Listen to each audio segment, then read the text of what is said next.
இரவு வணக்கம். இது தந்தையின் இன்று வரவேற்பது ரஞ்சித். வட தமிழகம் மற்றும் டெல்டா மாவட்டங்களில் கொட்டி தீர்த்த கனமழை.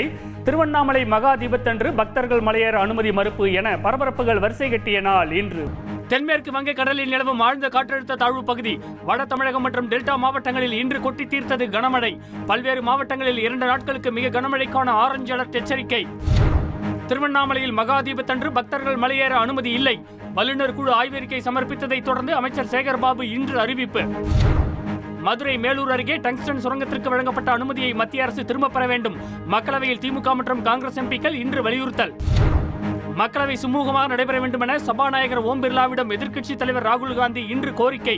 மாநிலங்களவை தலைவர் ஜெகதீப் தன்கர் ஹெட்மாஸ்டர் போல் நடந்து கொள்வதாக மல்லிகார்ஜுன கார்கே குற்றச்சாட்டு. அதானி விவகாரத்தை கண்டித்து நாடாளுமன்றத்தில் இந்தியா கூட்டணி எம்பிக்கள் ஆர்ப்பாட்டம். வணிக நோக்கத்திற்காக பயன்படுத்தப்படும் இருசக்கர வாகனங்களை கட்டுப்படுத்த நடவடிக்கை. சிறப்பு வாகன தணிக்கை மேற்கொள்ள போக்குவரத்து துறை ஆணையர் இன்று அதிரடி உத்தரவு. பைக் டாக்ஸி விவகாரத்தில் மத்திய அரசுடன் இணைந்து முடிவெடுக்கப்படும் என அமைச்சர் சிவசங்கர் விளக்கம். மைக்கை பிடுங்கி செய்தியாளர்கள் மீது தாக்குதல் நடத்திய விவகாரம். நடிகர் மோகன் பாபு மீது தெலங்கானா போலீசார் வழக்கு பதிவு. தந்தையின் செயலுக்காக இன்று வருத்தம் தெரிவித்தார் மோகன் பாபுவின் மகன் மஞ்சு விஷ்ணு. அமெரிக்காவில் பிறப்புரிமை அடிப்படையில் குடியுரிமை வழங்கும் நடைமுறையை ரத்து செய்ய போவதாக ட்ரம்ப் திடீர் அறிவிப்பு.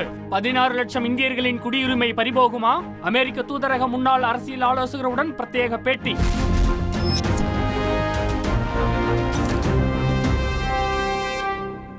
திருவண்ணாமலையில் மகாதீப தினத்தன்று பக்தர்கள் மலையேற அனுமதி இல்லை என அமைச்சர் சேகர்பாபு இன்று அறிவித்துள்ளார். இதுகுறித்து பக்தர்களின் கருத்துக்களுடன் இணைகிறார் செய்தியாளர் குரு தண்டபாணி. பெஞ்சல் புயல் காரணமாக திருவண்ணாமலை தீபமலையில் கடந்த 1ஆம் தேதி நிகழ்ந்த நிலச்சரிவில் 7 பேர் மண்ணில் புதைந்து உயிரிழந்த சம்பவம் தமிழகத்தையே உலுக்கியது. மேலும் மலை உச்சிக்கு செல்லும் வழியில் பல்வேறு இடங்களில் மண் சரிவு ஏற்பட்டுள்ளதோடு பாறைகள் ஆபத்தான நிலையில் உள்ளதால் வரும் 13ஆம் தேதி நடைபெறும் மகாதீப திருவிழாவின் போது பக்தர்களை மலையேற அனுமதிப்பதில் சிக்கல் ஏற்பட்டது. இது தொடர்பாக தீபமலையில் 3 நாட்களாக ஆய்வு மேற்கொண்ட நிபுணர் குழு ஒரே நேரத்தில் அதிகமானோர் மலையேற அனுமதிக்க கூடாது என்று தமிழ்நாடு அரசிடம் அறிக்கை தாக்கல் செய்தது. இதையடுத்து கார்த்திகை தீப திருவிழாவின் போது பக்தர்கள் தீபமலை மீது ஏற அனுமதி இல்லை என்று அமைச்சர் சேகர்பாபு இன்று அறிவித்துள்ளார். அதே சமயம் 2668 அடி உயர மலை உச்சியில் தீபம் ஏற்ற தேவையான 600 கிலோ நெய், 350 கிலோ திரி மற்றும் 250 கிலோ கொப்பரை ஆகியவற்றை எடுத்துச் செல்ல தேவையான நபர்கள் மற்றும் போலீசாருக்கு மட்டுமே அனுமதி அளிக்கப்படும் என்றும் அவர் குறிப்பிட்டார். மனித சக்திகள் எவ்வளவு பயன்படுத்த முடியுமோ, எவ்வளவு அந்த அறிக்கையில் குறிப்பிட்டிருக்கின்றார்களோ அதற்கேற்றார் போல்தான் பயன்படுத்த வேண்டும் என்று உத்தரவு வழங்கப்பட்டிருக்கின்றது. கொப்பரையில் எரிகின்ற அந்த தீபம் நிச்சயமாக இந்த ஆண்டும் எரிவதற்குண்டான அனைத்து முயற்சிகளையும் மேற்கொண்டிருக்கின்றோம். இயற்கையும் அதற்கு உதவி புரியும். அண்ணாமலையாரும் உண்ணாமலையாரும் அதற்கு உதவியாக இருப்பார்கள். பக்தர்கள் மலையேற அனுமதி அளிக்காதது குறித்து திருவண்ணாமலையைச் சேர்ந்த சேட்டு மற்றும் பார்த்திபன் கூறுகையில், சரி காரணமாக மக்களுக்கு எவரும் வரக்கூடாதுன்றதுனால இப்போ அந்த தடை விதிக்கப்பட்டது. அது ஏற்றக்கூடிய விஷயம். மண்சரிவு ஏற்பட்டதுனால இந்த வருடம் குழு அமைக்கப்பட்டு ஆராய்ச்சி பண்ணதுனால மேலே போகிறதுக்கு அனுமதிக்கு மறுக்கப்பட்டுள்ளது. இதை நாங்கள் வரவேற்கிறோம். திருக்கார்த்திகை மகாதீபத்தன்று சுமார் 40 லட்சம் பக்தர்கள் திருவண்ணாமலையில் கூடுவார்கள் என்று எதிர்பார்க்கப்படுவதால் மாவட்ட நிர்வாகம் சார்பில் பல்வேறு ஏற்பாடுகளும் கட்டுப்பாடுகளும் விதிக்கப்பட்டுள்ளன. செய்தியாளர் குரு தண்டபாணி வழங்கும் கூடுதல் தகவல். நாளை அதிகாலையில் கொப்பரைக்கு சிறப்பு பூஜைகள் நடைபெற்று காலை 6 மணி அளவுக்கு அண்ணாமலையார் மலையின் மீது அந்த கொப்பரை கொண்டு செல்லப்படும். இந்த பணியில் கோவில் ஊழியர்கள் மற்றும் காவல்துறையினர் மற்றும் வனத்துறையினர் என ஒரு 50லிருந்து 100 நபர்கள் மட்டுமே மலைக்கு செல்ல உள்ளார்கள். ரஞ்சித். நன்றி குரு தண்டபாணி. ஹைதராபாத்தில் பத்திரிகையாளர்களை தாக்கிய வழக்கில் நடிகர் மோகன் பாபு மீது போலீசார் வழக்கு பதிவு செய்த நிலையில் அவர் இன்று உடல்நலக்குறைவு காரணமாக மருத்துவமனையில் அனுமதிக்கப்பட்டுள்ளார். செய்தியாளர் ராஜா வழங்கிய தகவல்கள் இவை. பிரபல தெலுங்கு நடிகரான மோகன் பாபு, ரஜினி, கமல்ஹாசன் படங்களில் முக்கிய கதாபாத்திரங்களில் நடித்ததன் மூலம் தமிழ் ரசிகர்கள் மத்தியில் மிகவும் பரிச்சயமானவர். கடந்த 2020ஆம் ஆண்டு வெளியான சூர்யாவின் சூரரை போற்று படத்தில் விமானப்படை அதிகாரியாகவும் மிரட்டியிருப்பார். தென்னிந்திய திரையுலகில் முன்னணி நடிகராக வலம் வரும் மோகன் பாபுவுக்கும் அவரது மகன் மஞ்சு மனோஜுக்கும் இடையே சொத்து பிரச்சினை பூதாகரமாக வெடித்துள்ளது. சொத்து பிரச்சினையில் மகன் மனோஜ் தன்னை தாக்கியதாக ஹைதராபாத் போலீசில் மோகன் பாபு புகார் அளித்தது தெலுங்கு திரையுலகில் பெரும் சர்ச்சையாக வெடித்துள்ளது. இது தொடர்பாக செய்தி சேகரிக்க ஏராளமான பத்திரிகையாளர்கள் ஹைதராபாத்தில் உள்ள நடிகர் மோகன் பாபுவின் இல்லம் முன் நேற்று குவிந்தனர். இதனால் ஆத்திரமடைந்த மோகன் பாபு பவுன்சர்கள் மூலம் பத்திரிகையாளர்களை விரட்டியதோடு செய்தியாளர் ஒருவரின் மைக்கை பறித்து அவரை தாக்கிய சம்பவம் தேசிய அளவில் பெரும் பரபரப்பை ஏற்படுத்தியது.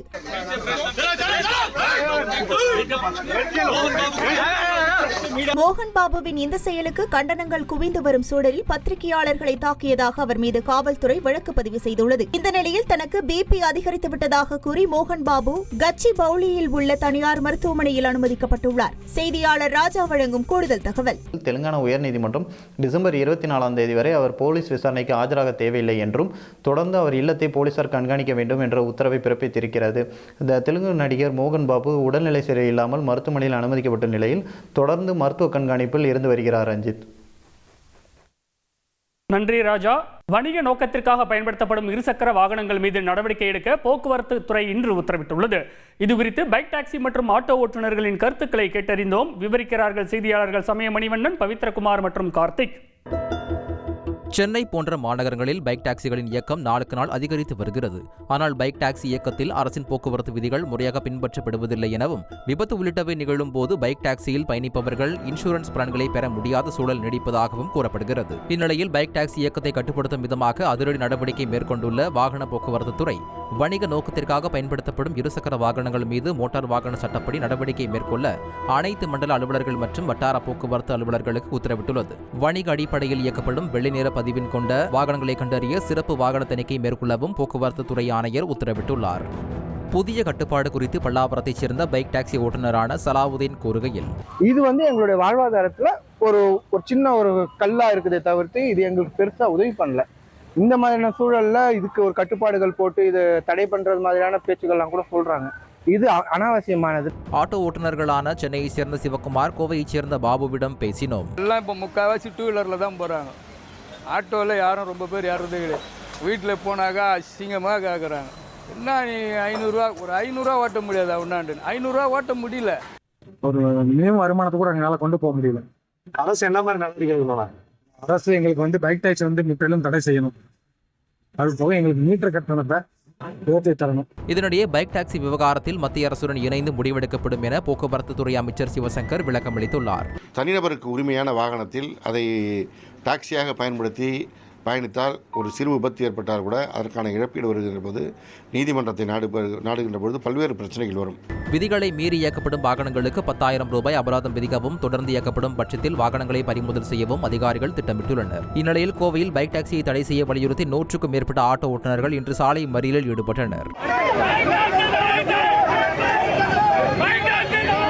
செய்தியாளர் கார்த்திக் வழங்கும் கூடுதல் தகவல். பைக் டாக்ஸியை தடை செய்யாவிட்டால் ஆட்டோ ஓட்டுநரின் வாழ்க்கை மற்றும் வாழ்வாதாரம் கேள்விக்குறியாக மாறும்.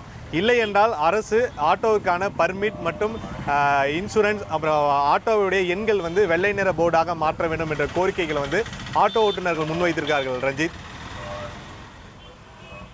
நன்றி கார்த்திக். தென்மேற்கு வங்கக்கடலில் நிலவும் ஆழ்ந்த காற்றழுத்த தாழ்வு பகுதி காரணமாக வட தமிழகம் மற்றும் டெல்டா மாவட்டங்களில் இன்று கனமழை கொட்டி தீர்த்தது. வானிலை நிலவரத்தை விவரிக்கிறார் செய்தியாளர் சதீஷ் முருகன். சதீஷ் முருகன், தமிழகத்தின் எந்தெந்த பகுதிகளில் இன்று மழை பெய்தது? இன்னும் எத்தனை நாட்களுக்கு மழை தொடரும்? ஆழ்ந்த காற்றழுத்த தாழ்வு பகுதி காரணமாக தமிழகத்தின் பல்வேறு பகுதிகளுக்கு இன்று ஆரஞ்சு அலர்ட் எச்சரிக்கை விடுக்கப்பட்டிருந்த நிலையில் சென்னை, செங்கல்பட்டு மற்றும் டெல்டா மாவட்டங்களில் கனமழை கொட்டி தீர்த்தது. சென்னையில் பரவலாக இன்று காலை முதலே விட்டு விட்டு கனமழை பெய்தது. இதனால் கிண்டி, கத்திப்பாரா உள்ளிட்ட இடங்களில் போக்குவரத்து நெரிசல் ஏற்பட்டு வாகனங்கள் ஊர்ந்து சென்றன. செங்கல்பட்டு மற்றும் சுற்றுவட்டார பகுதிகளில் இன்று வெளுத்து வாங்கிய கனமழையால் சாலைகளில் மழைநீர் தேங்கி வாகன ஓட்டிகள் அவதியடைந்தனர். இதேபோல் மயிலாடுதுறை, திருவாரூர் உள்ளிட்ட டெல்டா மாவட்டங்களிலும் கடலூர், திருவள்ளூர் உள்ளிட்ட பகுதிகளிலும் இன்று கனமழை பெய்தது. தனுஷ்கோடியில் கடல் சீற்றம் காரணமாக 3 மீனவர்களுடன் நாட்டுப்படகு கடலில் தலைகீழாக கவிழ்ந்து விபத்திற்குள்ளானது. நடுக்கடலில் தத்தளித்த மீனவர்களை சக மீனவர்கள் உதவியுடன் கடலோர பாதுகாப்பு குழும போலீசார் மீட்டு கரை சேர்த்தனர்.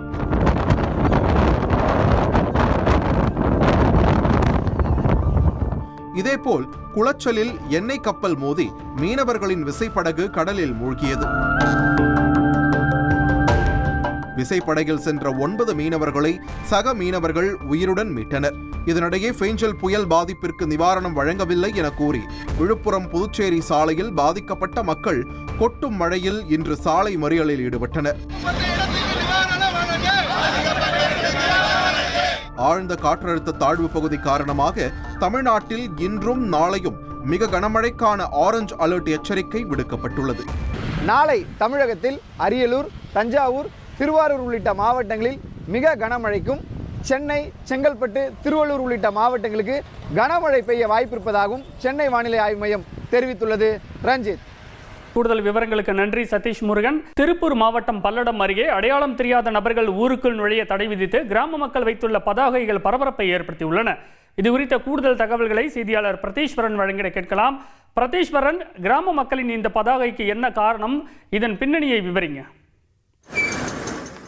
திருப்பூர் மாவட்டம் பல்லடம் அருகே இருக்கக்கூடிய சேமலைக்கவுண்டம்பாளையம் கிராமத்தில் கடந்த நவம்பர் 29ஆம் தேதி அன்று ஒரே குடும்பத்தை சேர்ந்த 3 பேர் கொடூரமான முறையில் கொலை செய்யப்பட்டாங்க. இது சம்பந்தமாக காவல்துறையினர் 14 தனிப்படைகள் அமைத்து தீவிரமாக குற்றவாளிகளை தேடி வராங்க. இந்நிலையில் கண்டியங்கோவில் ஊராட்சிக்குட்பட்ட கண்டியங்கோவில், சேமலைக்கவுண்டம்பாளையம் ஆகிய பகுதிகளில் இருக்கக்கூடிய கிராமங்களில் வெளிநபர்கள், அடையாளம் தெரியாத வெளிநபர்கள் ஊருக்குள் நுழைய தடை, தோட்டத்து சாலைகளில் தனியாக வசிக்கக்கூடிய நபர்கள் அவருடைய வீடுகளில் CCTV கேமராக்களை பொருத்த வேண்டும் எனவும் பதாகைகள், அந்த வாசகங்கள் அடங்கிய பதாகைகள் ஊர் முழுக்க வைக்கப்பட்டிருக்கிறது. இது சம்பந்தமாக காவல்துறையிடம் கேட்டபோது அனுமதி இல்லாமல் பொதுமக்கள் இந்த பதாகைகளை வைத்திருக்கிறார்கள் எனவும், அனுமதி இல்லாமல் வைத்திருந்தாலும் நல்ல ஒரு விஷயத்துக்காக இந்த பதாகைகள் வைத்திருக்கிறதால அவங்க நடவடிக்கை எதுவும் எடுக்க போவதில்லை எனவும், பதாகைகளை அகற்றப் போவதில்லை எனவும் தெரிவித்திருக்கிறாங்க. கொலை சம்பவம் நடந்து அரங்கேறிய பிறகு இப்பகுதியில் இருக்கக்கூடிய பொதுமக்கள், விவசாயிகள் அனைவருமே ஒரு அச்சத்தோடையே இரவு நேரங்களில் வெளியே வருவதாகவும் தெரிவித்திருக்கிறாங்க. ரஞ்சித். உங்களுடைய விரிவான விவரங்களுக்கு நன்றி பிரதீஸ்வரன். மதுரை மேலூர் அருகே டங்ஸ்டன் சுரங்கத்திற்கு வழங்கப்பட்ட அனுமதியை மத்திய அரசு திரும்பப் பெற மக்களவையில் திமுக மற்றும் காங்கிரஸ் எம்பிக்கள் இன்று வலியுறுத்தினர். இதனிடையே மாநிலங்களவைத் தலைவர் ஜெகதீப் தன்கர் ஹெட்மாஸ்டர் போல் நடந்து கொள்வதாக மல்லிகார்ஜுன கார்கே குற்றம் சாட்டியுள்ளார். செய்தியாளர் ரமேஷ்குமார் வழங்கிய தகவல்கள் இவை. அதானி முறைகேடு விவகாரத்தை கண்டித்து நாடாளுமன்ற வளாகத்தில் இன்று ஆர்ப்பாட்டத்தில் ஈடுபட்ட இந்தியா கூட்டணி எம்பிக்கள் தேசிய ஜனநாயக கூட்டணி எம்பிக்களுக்கு தேசிய கொடிகளையும் ரோஜாக்களையும் வழங்கினர்.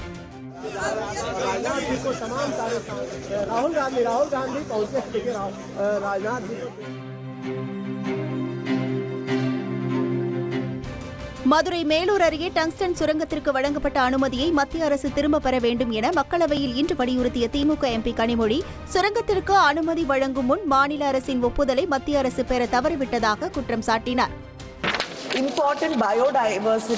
சுரங்கம் அமைக்க மத்திய அரசு வழங்கிய அனுமதியை ரத்து செய்ய கோரி தமிழக சட்டப்பேரவையில் தனி தீர்மானம் நிறைவேற்றப்பட்டுள்ளது. இந்த சுரங்கம் அமைப்பதால் சுற்றுச்சூழல் பாதிப்பு உள்ளிட்ட ஏராளமான பாதகங்கள் ஏற்படும் அபாயம் உள்ளது.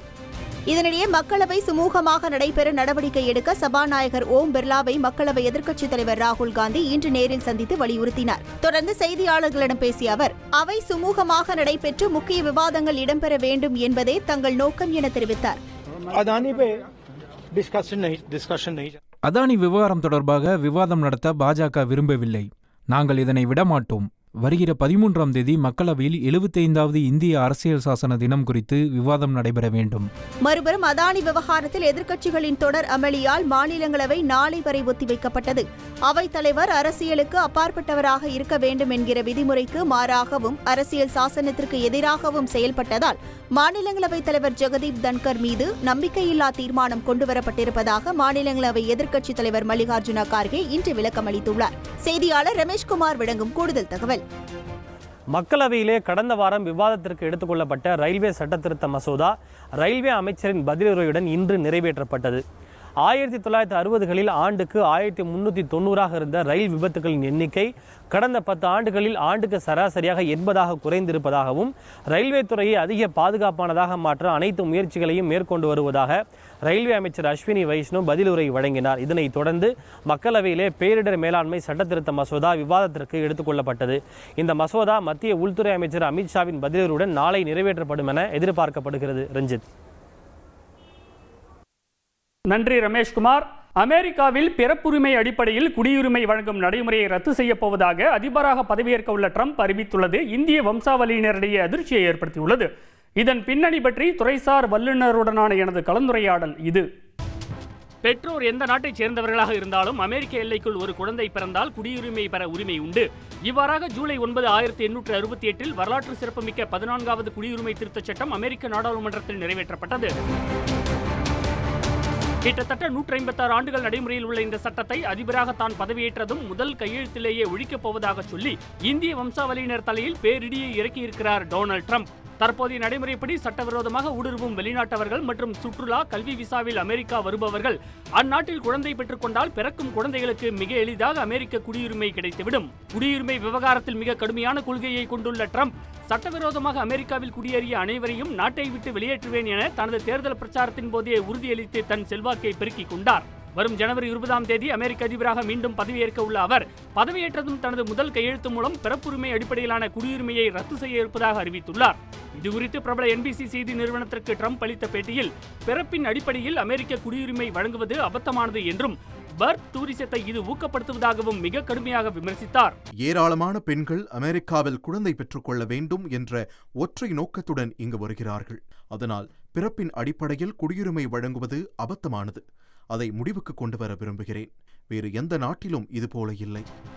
மேலும் சட்டவிரோதமாக அமெரிக்காவில் இருப்பவர்கள் உடனடியாக நாடு கடத்தப்படுவார்கள் என்றும் ட்ரம்ப் திட்டவட்டமாக தெரிவித்துள்ளார். இதற்கு விரிவான திட்டம் என்னிடம் இருக்கிறது. முதலில் குற்ற வழக்குகளில் தொடர்புடையவர்கள் நாடு கடத்தப்படுவார்கள். இது ஒரு கடினமான பணிதான். ஆனாலும் நிச்சயம் இதை செய்து முடிப்பேன். டொனால்ட் ட்ரம்பின் இந்த பேச்சு அங்கு வசிக்கும் லட்சக்கணக்கான இந்தியர்களை கதிகலங்க செய்துள்ளது. இதுகுறித்து அமெரிக்க தூதரக முன்னாள் அரசியல் ஆலோசகர் நடராஜனிடம் பேசினோம். பர்த் ரைட் சிட்டிசன்ஷிப்பை ரத்து பண்ணா இந்தியர்களுக்கு என்ன மாதிரியான பாதிப்புகள் ஏற்படும்? எந்த சட்டம் வந்தாலும் இந்த தேதிக்கு பிறகுதான் இருக்க முடியும். ஏற்கனவே அங்க பிறந்தவங்களுக்கு பாதிக்காது. இனிமே அந்த சட்டம் எஃபெக்ட் ஆகலாம். இனிமேல் அங்க இந்த மண்ணில் பிரசவமான சிட்டிசன்ஷிப் இருக்காது. பொது பதவிகளுக்கு வர்றதுக்காக தான் பெருசா எடுக்கிறாங்க. ஏன்னா கமலா ஹாரிஸ் நுழையலன்னு பிரச்சனையும் இல்லை. கமலா ஹாரிஸ் அதிபர் போட்டிக்கு நுழைஞ்சது அது முதல் தலைமுறை தானே. அப்பா அம்மா வந்து செட்டில் பண்ணாங்க. இப்ப இன்னுமே திருத்தம் வந்தா கூட என்ன செய்வோம், 5-6 தலைமுறை அங்க வாழ்ந்திருக்குன்னு சொல்ல போறாங்க. இவங்களோட பொது வாழ்வுல மற்ற நாட்டுக்காரங்க நுழையாம தடுக்கிறதா செய்யறாரு. பர்த் டூரிசம்னு ட்ரம்ப் இதை கடுமையா விமர்சிக்கிறாரு. இதை எப்படி புரிஞ்சுக்கலாம்? மாசம் வச்சு இங்க இருக்க அங்கே போய் அங்கேயே குழந்தை பிறந்து அமெரிக்கன் ஆகும் அப்படின்னு சொல்லி இங்க பேரண்ட்ஸ் எல்லாம் சொல்லி அனுப்புறாங்களே மகளை. நடக்குது எங்க? அதுக்காக குயிக்தியா தானே செய்யணும். அதை இதேச்சு அங்க குழந்தை பிறந்தா பரவாயில்ல. குழந்தை பெற்றுக்கிறதுக்காகவே அந்த நிறைய மாசமா அங்க போகலாம் அப்படிங்கிற திட்டம் நான் ஒரு உள்நோக்கத்தான செய்யறோம். அது அவங்களுக்கு புரியுது இல்லையா? அமெரிக்க அரசியலமைப்பு வழங்கியிருக்கக்கூடிய அடிப்படை உரிமையை ரத்து செய்வது அப்படிங்கிறது சட்ட ரீதியா எந்த அளவுக்கு செல்லுபடியாகும்? ஒரு கையெழுத்தினா செஞ்சிட முடியாது. இதுக்கு விவாதங்கள்லாம் இருக்கும். செனட்ல காங்கிரஸ்ல விவாதங்கள்லாம் இருக்கும். அதுக்கு பிறகுதான் வரணும்.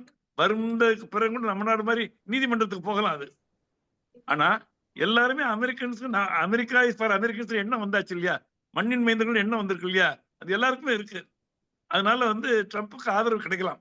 ஒருவேளை இப்ப பிரெக்னெண்டா இருக்கக்கூடியவங்க ட்ரம்ப் பதவி ஏற்பதற்கு முன்பாக தங்களுடைய டெலிவரியை ப்ரீபோன் பண்றதுக்கான வாய்ப்புகள்லாம் இருக்கா? ரிஸ்க் இல்லைன்னா செய்யலாம். ஒரு 10 நாள் 15 நாள் குழந்தை பெற்றுக்கிறதுல சிசேரியன் செய்யறதுல ரிஸ்க் இல்லை. குழந்தைக்கு ஆபத்துல தாய்க்கு ஆபத்துல செய்யத்தான் செய்வாங்க. சட்டம் நிறைவேற்றப்படுவதற்கு முன்னால் நடந்ததெல்லாம் லீகல் தான். அமெரிக்காவை பொறுத்த வரைக்கும் இந்தியர்கள் மட்டுமில்லாம குடியேறிகளால் முன்னேறிய ஒரு நாடு. அப்படி இருக்கும்போது இப்படி ஒரு சட்டம் வருவதை அந்த மக்கள் எப்படி ஏத்துப்பாங்க? தமிழர்கள் கன்னட தேசத்துல எவ்வளவு கற்கெல்லாம் செஞ்சாங்க. தமிழர்கள் நிறைய கோலார் கோல் செஞ்சாங்க. தமிழர்களை கன்னடர்கள் துரத்தலையா?